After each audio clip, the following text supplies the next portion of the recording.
അറിവിനോടൊപ്പം രുചി വൈവിധ്യങ്ങളുടെ ലോകം തുറന്ന് Vandanmedu Amayar MES higher secondary school വിദ്യാർത്ഥികളിലെ പാചക നൈപുണ്യവും സംരംഭകത്വവും പ്രോത്സാഹിപ്പിക്കുന്നതിനായി സംഘടിപ്പിച്ച രുചിമേളം 2026 ഭക്ഷ്യമേള നാടിന് പുത്തൻ അനുഭവമായി. വണ്ടൻമേട് ഗ്രാമപഞ്ചായത്ത് പ്രസിഡന്റ് സൂസൻ ജേക്കബ് മേള ഉദ്ഘാടനം ചെയ്തു.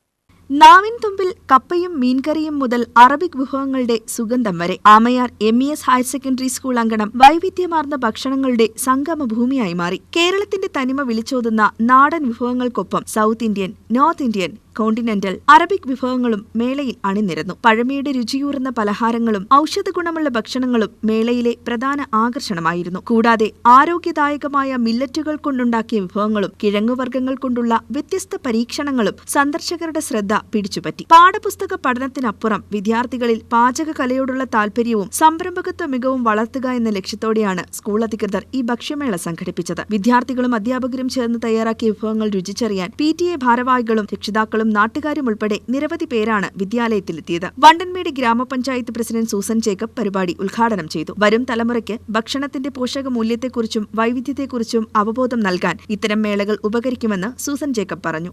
ഭക്ഷണം എന്ന് പറയുന്നത് നമ്മുടെ വിശപ്പ് മാറ്റാനുള്ള ഒരു മാർഗം മാത്രമല്ല, അത് നമ്മുടെ പാരമ്പര്യത്തിൻ്റെ, സംസ്കാരത്തിൻ്റെ, നമ്മുടെ ആരോഗ്യബോധത്തിൻ്റെ ഒക്കെ ഒരു പ്രതിഫലനം കൂടിയാണ്.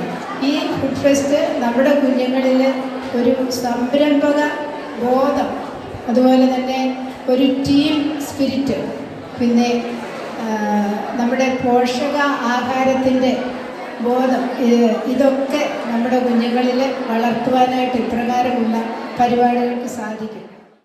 MES ഹൈസ്കൂൾ പ്രധാനാധ്യാപിക മായ വസുന്ധര ദേവി, PTA പ്രസിഡന്റ് ലൗലി സാജു എന്നിവർ ചടങ്ങിൽ സംസാരിച്ചു. അധ്യാപകരായ സബിത M, സലീം, റിയാസ്, ഹസീന എന്നിവർ മേളയ്ക്ക് നേതൃത്വം നൽകി. ന്യൂസ് ബ്യൂറോ, രാജകുമാരി.